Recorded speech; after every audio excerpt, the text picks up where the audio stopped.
صل على رسوله الكريم أما بعد যেকোনো বয়ানের আমাদের সামনে আসে ওই বয়ানটা বহুত এহতেমামের সাথে শোনা, কারণ নবীওয়ালা আসল তরিকা তো এটাই ছিল। আল্লাহ রসুল সাল্লাল্লাহু আলাইহি ওয়াসাল্লামের জমানায়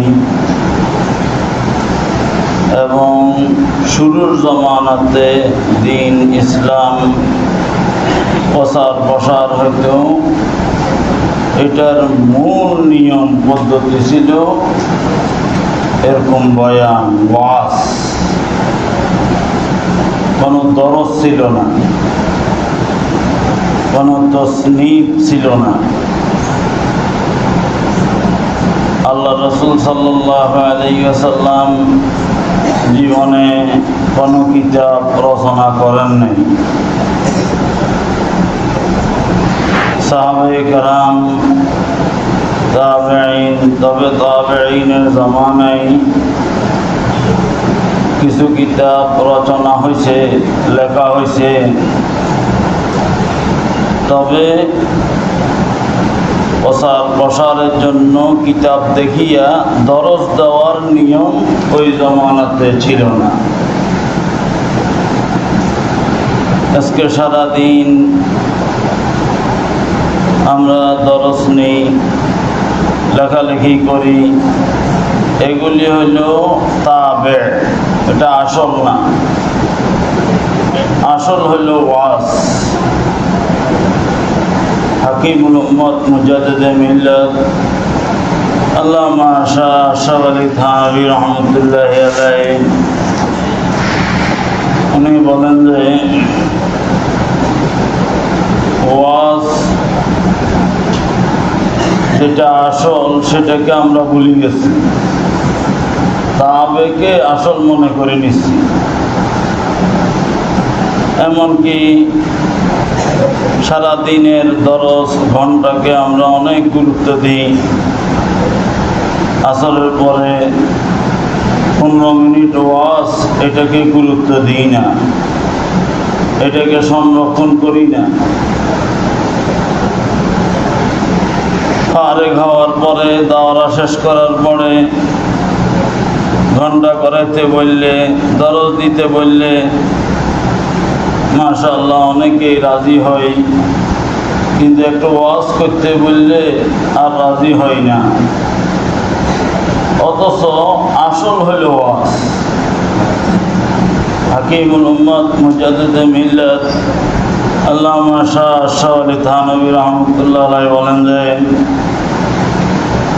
তাবের পিছনে এত লাগি গেছি আমরা যে আসলকে একদম মারি ফেলেছি, শেষ করে দিছি।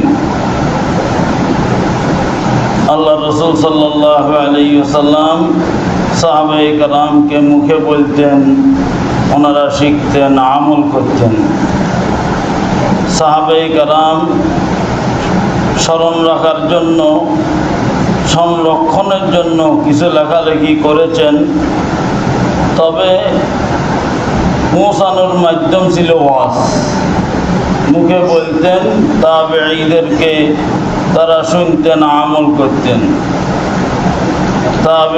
তবে তাবেঈ ওনারা কিছু লেখালেখি করেছেন, কিছু তসনিফ রচনা করেছেন, তবে পৌঁছানোর মাধ্যম ছিল মুখে বলতেন, মুখস্থ। ওরা মুখস্থ শুনতেন, আমল করতেন। এই জন্য এটাকে অনেক আহমিয়ত এবং গুরুত্ব দেওয়া। হযরত আব্দুল্লাহ ইবনে আমর ইবনে আস উনি হাদিস লিপিবদ্ধ করেছিলেন।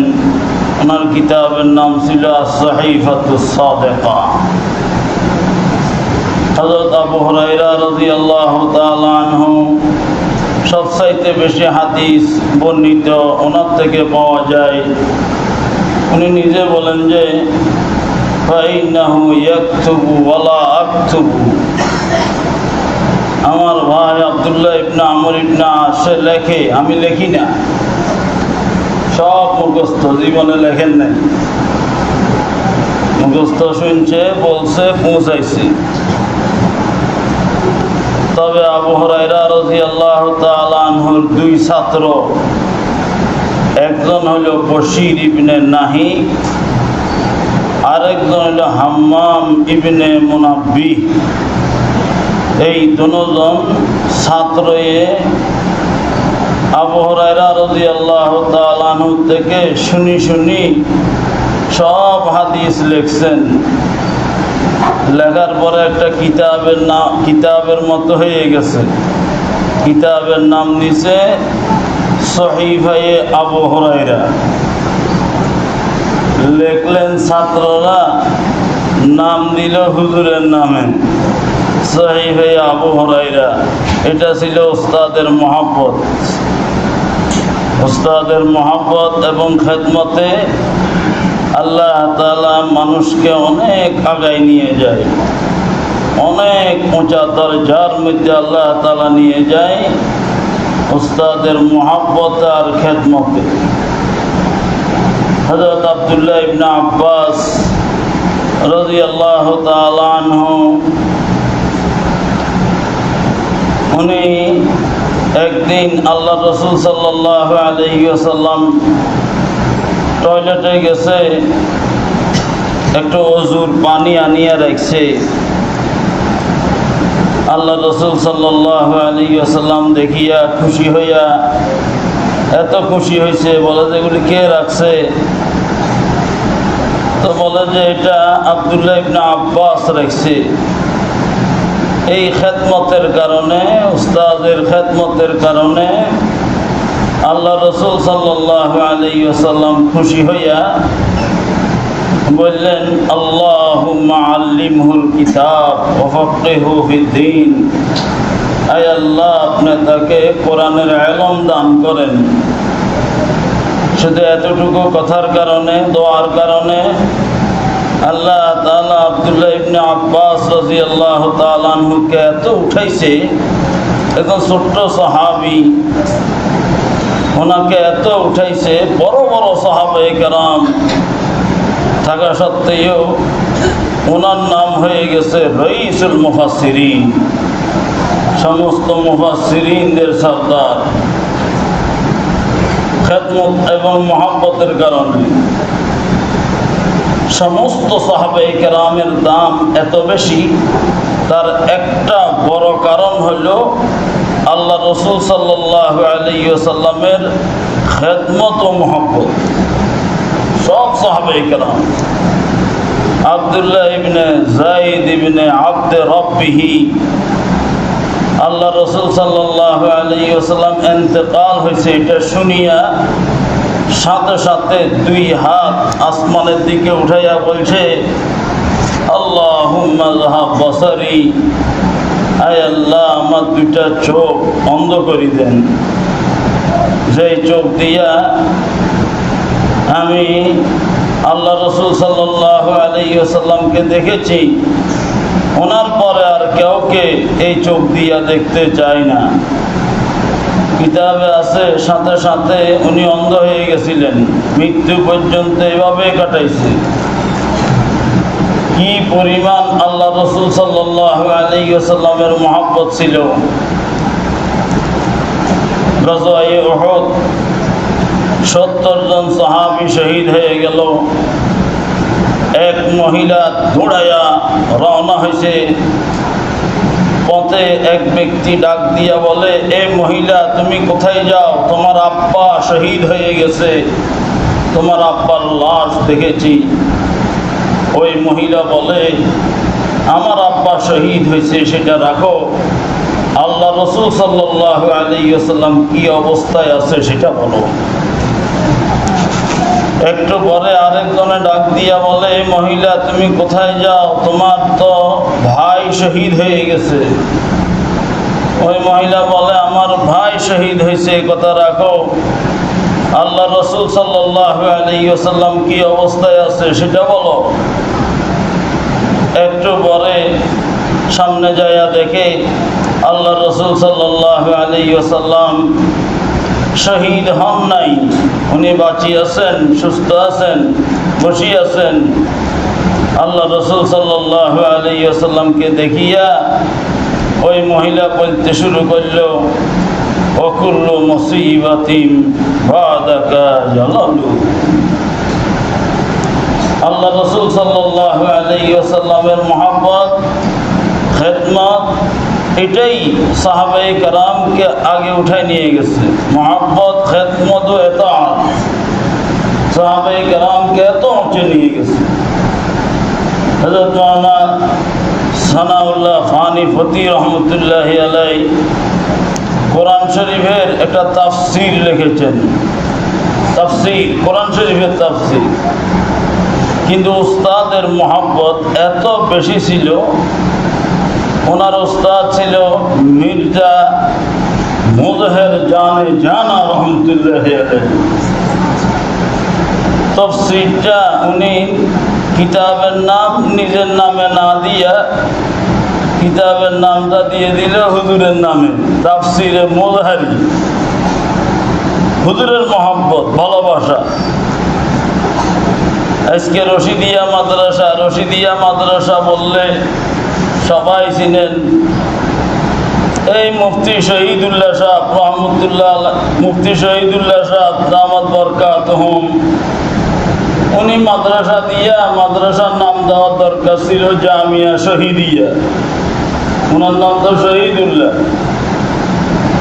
কিন্তু উস্তাদের মহব্বত এত গালেব হয়েছে, উস্তাদের মহব্বত আর ভালোবাসায় উনি মাদ্রাসা দিয়া মাদ্রাসার নাম দিলেন ওনার উস্তাদ হযরত মাওলানা রশিদ আহমদ লুধিয়ানবী রহমতুল্লাহি আলাইহি। উস্তাদের নামে মাদ্রাসার নাম দিলেন জামিয়া রশিদিয়া। আল্লাহ তাআলা ওনাকে পুরা দেশের মধ্যে চমকাই দিছে উস্তাদের মহব্বত এবং ভালোবাসার কারণে। আমাদের উস্তাদ মুহতারাম উস্তাদুল আসাতিজা শাইখুল মাশায়েখ শাইখুল ইসলাম হযরতুল আল্লাম মাওলানা শাহ আহমদ শফি সাহেব রহমতুল্লাহি আলাইহি, ওনার জবান থেকে শুনেছি ডাইরেক্ট, উনি বলতেন আমি আমার উস্তাদের মহব্বতে, ভালোবাসায় শাইখুল আরব ওয়াল আজম হুসাইন আহমদ মদনী রহমতুল্লাহি আলাইহি সিনা বরাবর সামনাসামনি বসার জন্য 3 মাস সকালে নাস্তা খাই নাই, 3 মাস সকালে নাস্তা খাই নাই। কুরবানি পর্যন্ত কিতাব ছাড়া লেখাপড়া করেছি। মানে আগে আগে ঘন্টায় গিয়া হুজুরের সামনে যাইয়া ওই টেবিলে বসে থাকতেন, নাস্তা খাইতেন না, সকাল থেকে ওখানে বসে থাকতেন। শুধু হুজুরের সামনাসামনি বসবে, হুজুরের চেহারা সিনা বরাবর বসবে। তো ইন্ডিয়ার ছাত্ররা একটু হিংসা করে, হ্যাঁ বাঙালি লোক কেন সামনে বসবে, রোজা আমার কিতাব লুকাই ফেলছে, আমার কিতাব লুকাই ফেললে আমি পাশের একজন থেকে কিতাব ধরিয়া পড়েছি, কিতাব ছাড়া কোরবানি পর্যন্ত এরকম উস্তাদের সামনে বসিয়া পড়ছি। উস্তাদের মহব্বতে ভালোবাসা দিলে নিয়া সিনা বরাবর চেহারা বরাবর একটু বসার জন্য 3 মাস নাস্তা খান নাই, কোরবানি পর্যন্ত কিতাব ছাড়া পড়ছে। আল্লাহ তাআলা ওনাকে এই উস্তাদের মহব্বতে, ভালোবাসায়, উস্তাদের খেদমতে, এতাআতে সারা দেশে সারা দুনিয়াতে আল্লাহ তাআলা ওনাকে চমকাই দিছে। আখের একটা কথা বলি যে ইমামে আজম ইমামে আবু হানিফা রহমতুল্লাহি আলাইহি, ওনার ছাত্র হল ইমামে আবু ইউসুফ, ওনার ছাত্র ইমামে মুহাম্মদ, ওনার ছাত্র ইমামে শাফিঈ। ইমামে শাফিঈ রহমতুল্লাহ আলাইহি কত নিছে ইমাম আবু হানিফার থেকে? ছাত্রের ছাত্রের ছাত্র। আর বয়স পাইছে মাত্র 54 বছর। 150 হিজরিতে ওনার জন্ম, 204 হিজরিতে ওনার ইন্তেকাল। মাত্র 54 বছর হায়াত পাইছে। এই 54 বছর হায়াতে আল্লাহ ওনাকে এত চমকাইছে, ইমাম শাফিকে। ওনার মজহাবের অনুসারী কোটি কোটি কোটি কোটি মানুষ। এমন কোন মাসআলা নাই যেখানে ইমামে শাফিঈ রাহমাতুল্লাহের কওল নাই। যেখানে ইমামে আবু হানিফা সেখানে ইমামে শাফিঈ, ইনদা আবি হানিফা ওয়া ইনদা শাফিঈ। অথচ কোথায় আবু হানিফা, কোথায় শাফিঈ? শাফিঈ তো ইমাম আবু হানিফা ছাত্রের ছাত্রের ছাত্র। এত উপরে কিভাবে উঠল? কিতাবে লিখছে ওনার ওস্তাদ ইমামে মুহাম্মদ রহমতুল্লাহ আলাইহি যখন বৃদ্ধ হয়ে গেছে, শেষ বয়স, চলাফেরা কঠিন, ওই অবস্থায় ওনার স্ত্রী ইন্তেকাল করছে, মারা গেছে। তো ইমামে মুহাম্মদ রহমতুল্লাহ আলাইহি একদিন নিজের ছাত্র ইমাম শাফিকে বলে যে, এই শাফিঈ দেখো, আমার তো স্ত্রী মারা গেছে, আমিও বৃদ্ধ, এই বয়সে আমার এমন কিছু খেদমতের দরকার যে খেদমতগুলি স্ত্রী ছাড়া আর কেউ করতে পারে না। কি করা যায়? বাস একটু করে ইশারা করছে, আর কিছু বলে নেই। ইমামে শাফিঈ রহমতুল্লাহ আলাইহি ঘরে গেছে। ঘরে ইমামে শাফিঈর আব্বা মারা গেছে, মা বিধবা। মাকে যাইয়া বলতে শুরু করছে, আম্মা এটা সুযোগ আসছে, আপনি যদি একটু রাজি হইতেন, আমার হুজুরের তো ওয়াইফ মারা গেছে, আপনি যদি রাজি হইতেন আম্মা, তাহলে আমি ইমাম মুহাম্মদের সাথে আপনার বিয়েটা আমার হুজুরের সাথে। শেষ বয়সে এটা বললে, মাকে হাত জোর করে বললে, মা রাজি হয়ে গেছে। রাজি হলে মাকে আনিয়া হুজুরের সাথে বিয়ে করে দিয়েছে। ইমামে মুহাম্মদ রহমতুল্লাহ আলাইহি এত খুশি হয়েছে, খুশি হইয়া এখন তো বিয়ের পরে স্ত্রী হয়ে গেছে, বলে যে তোমার ছেলে আমার এই খেদমত করিল, আমি তো কল্পনা করিনি। কি করা যায়? এক কাজ করো, তুমি হাত উঠাও, আমি হাত উঠাই, আমি কিছু দোয়া করব, তুমি আমিন আমিন বলো। হাত উঠাইছে, হুজুরে দোয়া করতে শুরু করছে। দোয়া করতেছে হুজুরে, আমিন বলতেছে মায়ে। সুবহানাল্লাহ, কেমন হবে এই দোয়াটা? উস্তাদ দোয়া করে, আমিন বলতেছে ইমাম শাফিঈ রহমতুল্লাহ আলাইহির আম্মা, ইমাম মুহাম্মদের স্ত্রী। তারপরে দোয়া শেষে ইমাম মুহাম্মদ রহমতুল্লাহ বলে, আমার যে কিতাবের লাইব্রেরি আছে, এগুলি সব আমি তোমার ছেলেকে দিয়ে দিলাম, হাদিয়া দিয়ে দিলাম। ইমামে শাফিঈ রহমতুল্লাহ আলাইহি সে লাইব্রেরি পেয়ে, দোয়া পেয়ে, মুতালা করে এত উপরে উঠাইছে আল্লাহ তাআলা এই উস্তাদের খেদমত আর দোয়ার কারণে। উস্তাদের মহব্বত, খেদমত আর দোয়ার কারণে আল্লাহ তাআলা ইমামে শাফিঈ রহমতুল্লাহ আলাইহিকে এত উঠাইছে, ওনার নাম সারা জগতের মধ্যে ব্যবহার হচ্ছে ওনার ওস্তাদের ওস্তাদের ওস্তাদের সাথে। যেখানে আবু হানিফা সেখানে শাফিঈ, হিন্দা আবি হানিফা হিন্দা শাফিঈ, ইমাম আবু হানিফা ये बताया, इमाम शाफिई ये बताया, इमाम আবু হানিফা ये बताया, इमाम शाफिई ये बताया। অথচ শাফিঈ কত নিচ্ছে। আল্লাহ তাআলা এত চমকালেন কেন? উস্তাদের আজমত, মুহাব্বত, এতাআতে। আল্লাহ করে যে আমাদের ছাত্রদের দিলের মধ্যেও আসাতিজা কেরামের আজমত, মুহাব্বত, এতাআত, খেদমত আসি যায়, তো আল্লাহ তাআলা অবশ্যই তাদেরকেও চমকাবে। তাদের দ্বারা দ্বীনের খেদমত, এমন এমন খেদমত দিবে যেটা তারা ধারণাও করতে পারেনি। আল্লাহ তাআলা আমাদেরকে বুঝার আমল করার তৌফিক দান করেন। ওয়া আখির দাওয়ানা আলহামদুলিল্লাহি রাব্বিল আলামিন। ওয়া সাল্লাল্লাহু তাআলা আলা খাইরি খালকিহি মুহাম্মদ ওয়া আলা আলিহি ওয়া সাহবিহি।